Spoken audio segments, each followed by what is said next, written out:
भाषा. लेखिका सौ वैदेही गद्रे. आजकाल मुलांना कुठल्या भाषेमध्ये म्हणजेच मीडियम मध्ये टाकायचे हा खूप मोठा प्रश्न आहे असे वाटते. इंग्लिश की मराठी ह्यात जास्त चांगले काय हा प्रश्न पडतो. परंतु मला सांगा, आपण त्या मुलाला कुठल्याही शाळेत टाकले तरीही तो लागल्यावर दुखल्यावर मातृभाषेतूनच आई ग असेच बोलतो ना? म्हणजे इथे त्याची मातृभाषा हीच बोलली जाते ना? मग कुठल्याही भाषेची म्हणजेच मीडियमची शाळा असली तर काय बिघडले? आणि जर तो इंग्लिश मध्ये शिकला तर काय बिघडले? मला सांगा, तुम्ही त्याला तुमची मातृभाषा नाही का शिकवू शकत? की तुम्हाला वेळ नाही ह्या सबबीवर ही जबाबदारी देखील इतरांनी घ्यायची? अहो, तुम्ही पण एक सुजाण पालक आहात. मग शाळा कुठलीही असली तरीही तुम्ही जर त्याला तुमची म्हणजेच त्याची मातृभाषा शिकवली तर ती त्याला चांगली येणार नाही का? खरे सांगायचे तर तुमची स्वतःची मातृभाषा तुम्हीच शिकवलीत तर ती तुमच्या मुलाला जास्त चांगल्या प्रकारे कळू शकेल. कारण आई किंवा वडील प्रथम गुरु असतात असे आपण मानतो. आणि जर ते आयुष्याचे गुरु आहेत तर मग आपण जी भाषा बोलायला त्यांच्याकडूनच शिकलो तर मग ती भाषा लिहायला का नाही आपणच शिकवू शकत? तुम्ही त्याला बोलायला शिकवायचे पण मग लिहायची जबाबदारी इतर कोणावर का टाकायची? इथे आपणच सर्व जबाबदाऱ्या झटकून मोकळे होतो. त्याला किंवा तिला शाळेत घातले आहे ना, मग आपले काम संपले. शाळा सर्व काही बघून घेईल. अहो, खरे सांगायचे तर इथे आपले काम वाढते. कसे? अहो, कसे काय? त्याच्या अभ्यासाची म्हणजेच घरच्या अभ्यासाची म्हणजेच सध्याच्या काळात सांगायचे तर होमवर्कची जबाबदारी कोणावर? तो शाळेत जातो का नाही हे बघण्याची जबाबदारी कोणावर? तो वेळेत घरी येतो की नाही हे बघण्याची जबाबदारी कोणावर? तो कोणाशी मैत्री करतो हे बघण्याची जबाबदारी कोणावर? असे अजूनही कित्येक प्रश्न आहेत.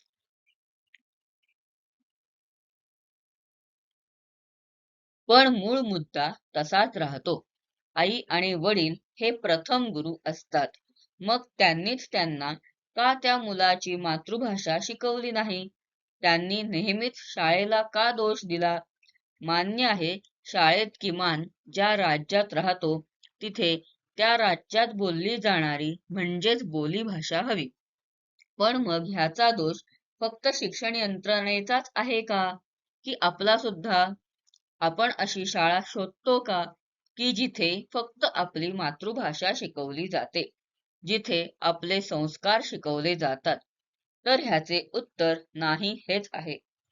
पण बघतो आपल्याजवळ कुठली शाळा आहे, आपल्याला त्या शाळेत घालणे कितपत परवडणारे आहे, आपल्याला त्या शाळेची वेळ योग्य वाटते का?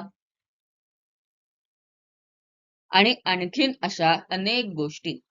अशा गोष्टी आपण बघतो आणि आपल्याला ज्या शाळेत घालायचे आहे म्हणजेच जिथे आपली मातृभाषा शिकवली जाते, जिथे आपले संस्कार शिकवले जातात, तिथे न घालता जिथे जिथे आपल्याला वरील सर्व प्रश्नांची आपल्याला हवी अशी उत्तरं मिळतात, तिथे क्षणाचाही विलंब न करता घालतो. आणि आपणच नंतर आपली मातृभाषा त्या शाळेत नाही म्हणून शाळेला किंवा शिक्षण यंत्रणेला शिव्या देतो. आपल्या आजूबाजूला देखील अशा शाळा आहेत की जिथे शिक्षणाबरोबर संस्कार देखील महत्वाचे आहेत आणि भाषा देखील महत्वाची आहे. पण आपण त्याकडे दुर्लक्ष करतो आणि ह्याचे कारण तुम्हा स्वतः माहीत आहेच. ते मी सांगणे योग्य नाही.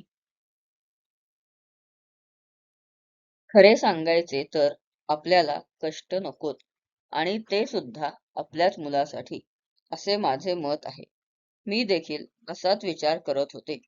आपल्याला देखील आपलं मूल हे दुसऱ्यांनी घडवायला हवे आहे, आपण नाही. परंतु इथे विषय आहे, आपणच जर आपल्या मुलाला वेळात वेळ काढून त्याच्या अभ्यासाव्यतिरिक्त जर त्याचीच मातृभाषा शिकवली, तर आपल्याला देखील आनंदच होईल आणि आपल्या मुलाला देखील वाटेल की आपल्या आईला तसेच वडिलांना वेगळे काहीतरी येते. आपणच जर आपल्या मुलाला मातृभाषा शिकवली नाही, तर आपलाच आपल्यावर विश्वास नाही असे आहे का, की आपण त्याला ती जास्त चांगल्या प्रकारे शिकवू नाही शकणार ह्याची भीती आहे.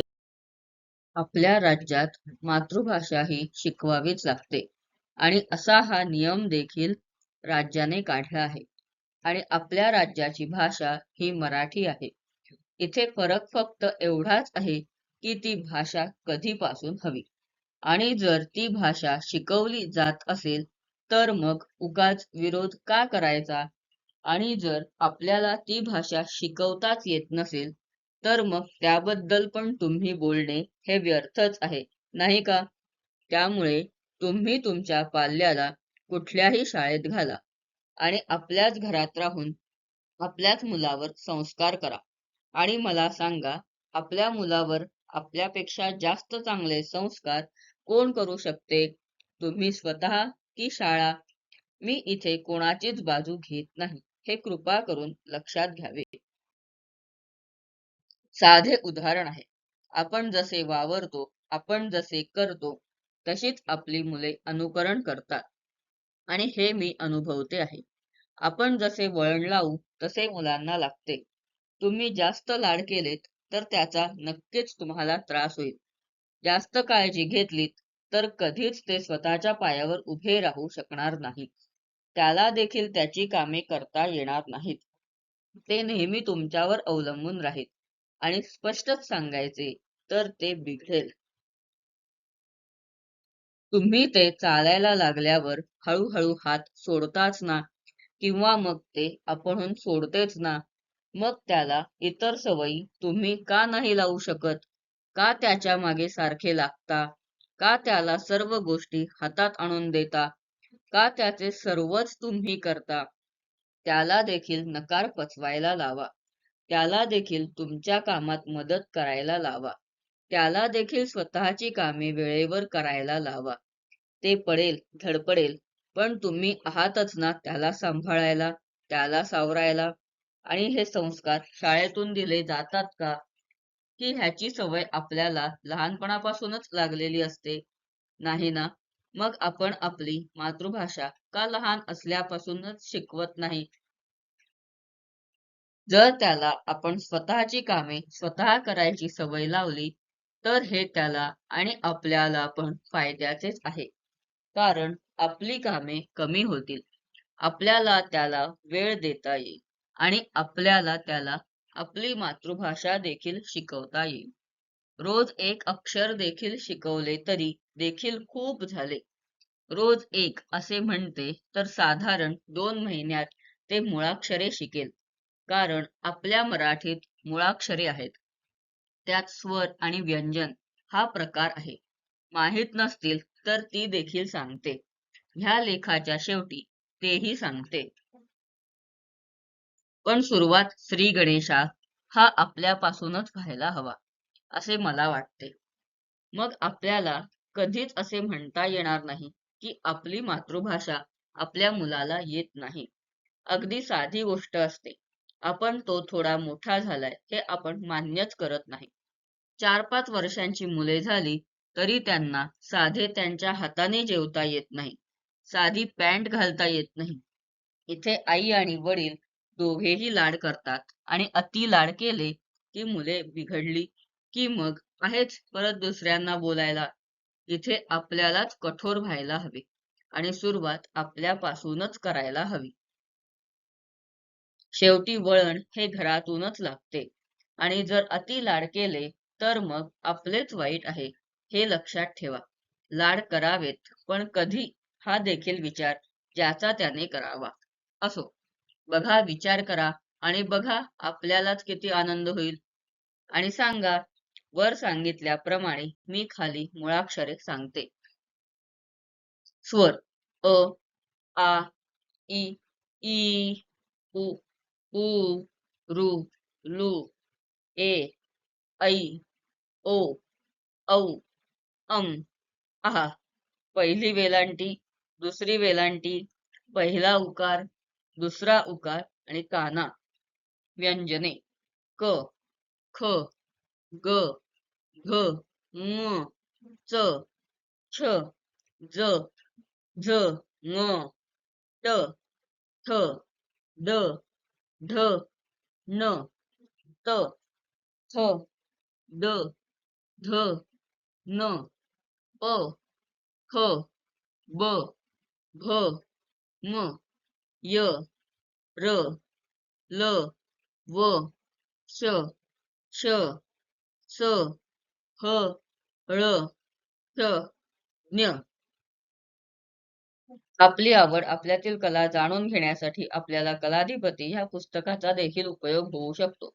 ह्या पुस्तकात गणपतीच्या 64 कलांची माहिती दिलेली आहे. ती सर्वांना समजण्यास सोपी आहे. वाचायला सहज आहे.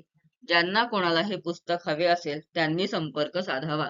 संपर्कासाठी क्रमांक 8446781178 84467811178.